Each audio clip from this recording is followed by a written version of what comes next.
Okay, so today I'll be talking about learning polynomials in few relevant dimensions, and this is joint work with Raghu Meka.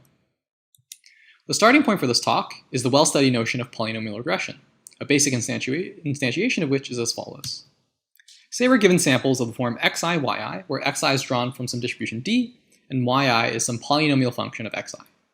Here d is a distribution in n dimensions, and in this talk we'll focus on the case where d is isotropic Gaussian. And p is some degree d polynomial in n variables. One possible goal is parameter recovery, namely either exactly or approximately recover all the coefficients of capital P.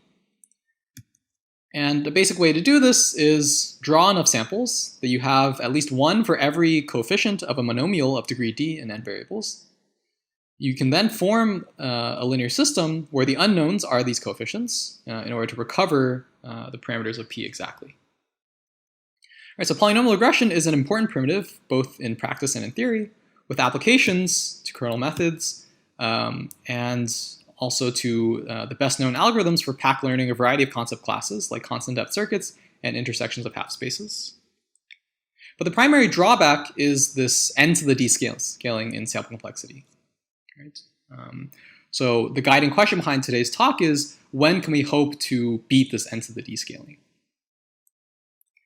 A well-known work in this direction, due to Andoni et al., says that if the polynomial capital P is sparse in the monomial basis, then you can learn that polynomial in sample complexity which scales only polynomially with the ambient dimension and the sparsity, with some fixed parameter dependence on the degree d. So one drawback of this notion of monomial sparsity is that it really depends on the particular basis in which the covariates x are presented. And in this work, we'll explore an alternative basis-free notion of sparsity for which we can still get dramatic sample complexity savings.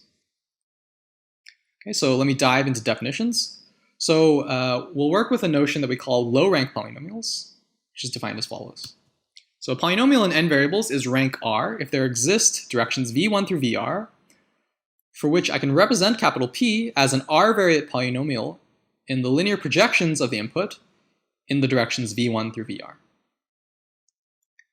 Here I should think of this parameter r as significantly smaller than the ambient dimension, and my goal is still parameter recovery, namely recover a representation of the underlying polynomial capital P in terms of this r-variate polynomial P and the directions v1 through vr. This particular problem is a generalization of well-known problems like phase retrieval and junta learning. And it is itself a special case of learning multiple index models, which are sometimes also called subspace juntas. Okay. But as I've stated it, the parameter recovery problem is actually sort of ill-specified in the sense that we can only hope to recover the span of the directions v1 through vr. In particular, if I take any other representation of this, if I take any other basis for the span of v1 through vr, then there also exists some other r-variate polynomial P for which I can represent my low-rank polynomial under that basis. So in particular, even in the case where v1 through vr are linearly independent and one can hope that you could possibly recover the full span, this may be impossible just by the following basic example. So consider the case where capital P is just the sum of the first two coordinates. This is certainly a low-rank polynomial of rank 2, as follows, but it's also a rank 1 polynomial. Right, so we need some kind of non-degeneracy assumption that says roughly that my polynomial is not only of rank r, but that it can't be represented in any way as rank r minus 1 or less. And because we're interested in reasonable sample complexity, we'll need to make sort of a more robust assumption than this. So we're going to assume that the polynomial is non-degenerate, robustly non-degenerate in the following sense. For any hyperplane in the space spanned by v1 through vr, if I project to that hyperplane and look at the conditional variance of P in that subspace, it should still be a significant fraction of the original variance of P. Okay, and finally, just for convenience, we're also going to assume without loss of generality that the response P is centered and furthermore of bounded variance. This is without loss of generality because we can always estimate the mean and variance of the responses from samples. Okay, with that in mind, what do we show? we show that for this class of polynomials, there is an algorithm that learns using only linear in the ambient dimension number of samples and polylogarithmic in 1 over the target error. Furthermore, the sample complexity times ambient dimension gives the overall running time. So in some sense, if we only care about the dependence on the ambient dimension, the error, we get sample complexity and runtime that is essentially best possible.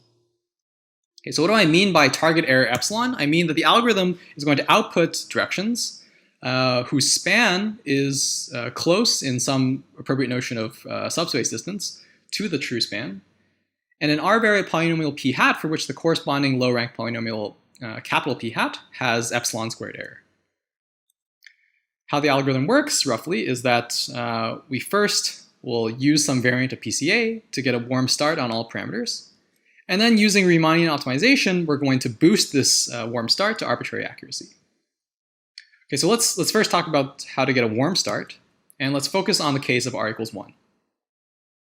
So when r equals 1, the low-rank polynomial p has the following representation for some univariate polynomial p and some direction v. And the question is, how do I estimate this direction v? If I can estimate v, then I can learn the coefficients of p just by running least squares. Okay, so a natural first attempt would be to estimate something like the correlation between the response y and the second score function in the covariates. Okay, and once I've estimated this matrix M, I'm going to output the top eigenvector and hope that the top eigenvector of the population version, capital M, is exactly equal to V.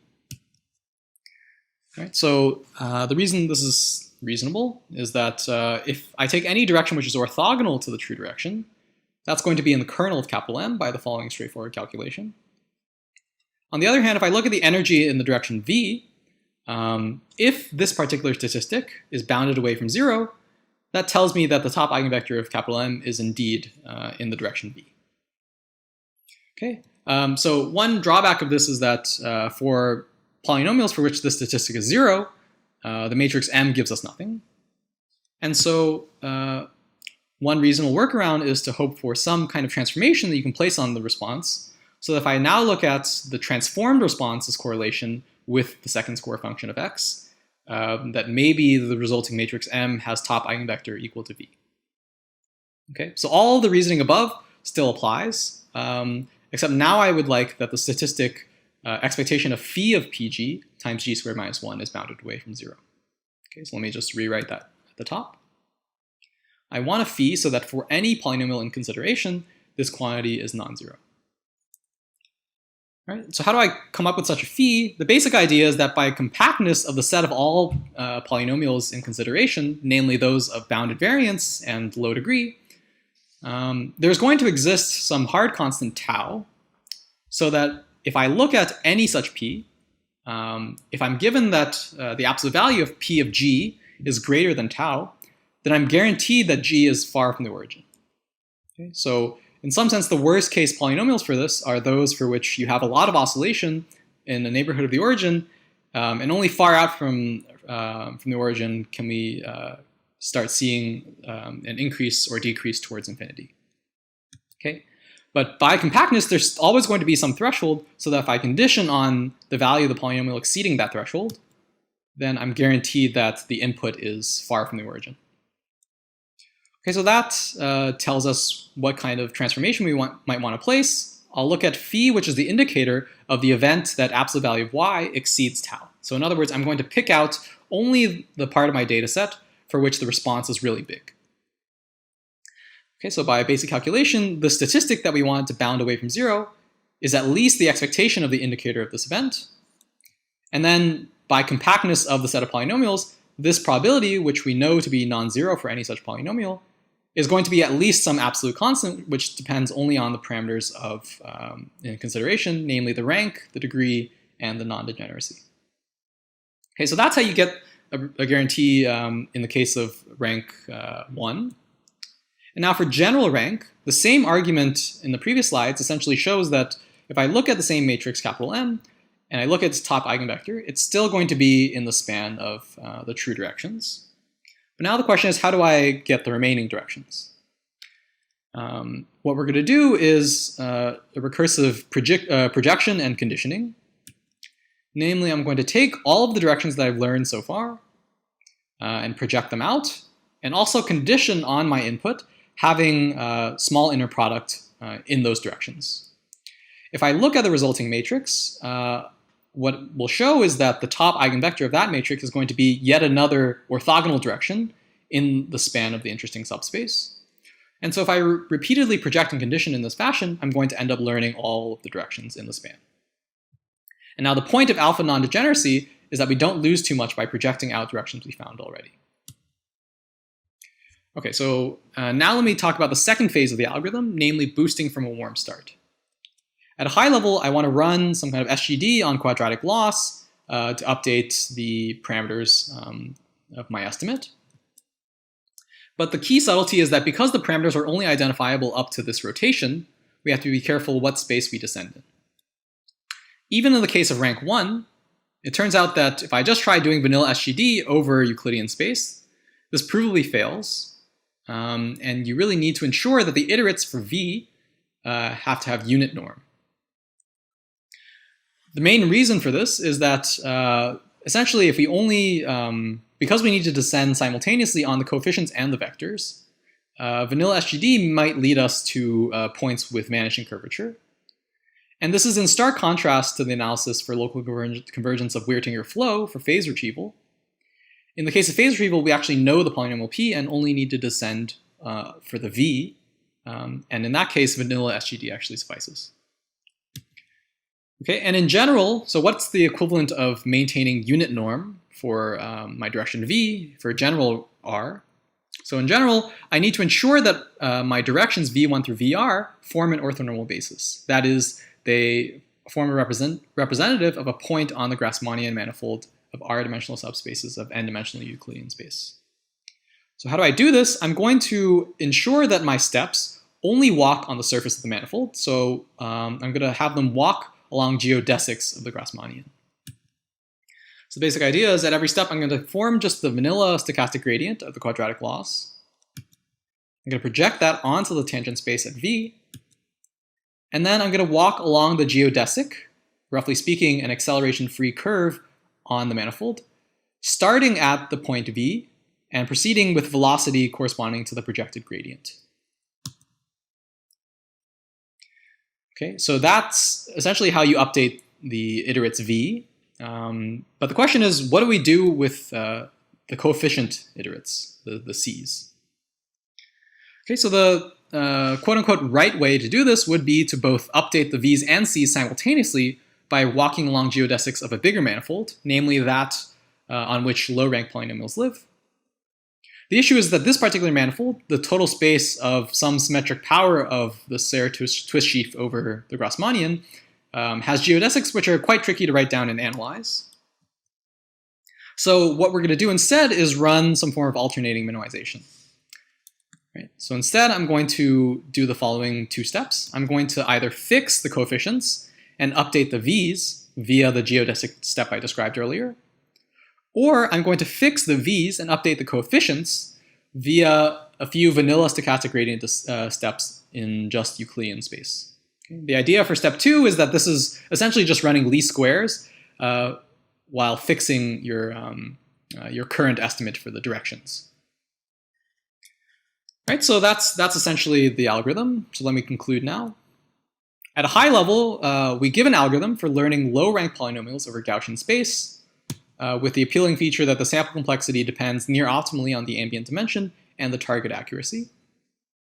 So let me conclude with some open questions.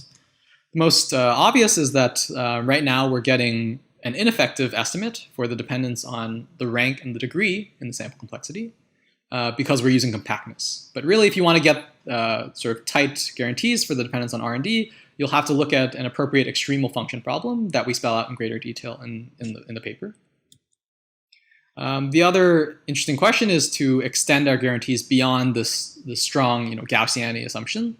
But this is particularly tricky because you want to choose distributional assumptions that avoid the uniform distribution over the hypercube. And lastly, in the case where we don't have identifiability, can we still get good prediction error? Okay, so that's all I have for today, but thanks for listening.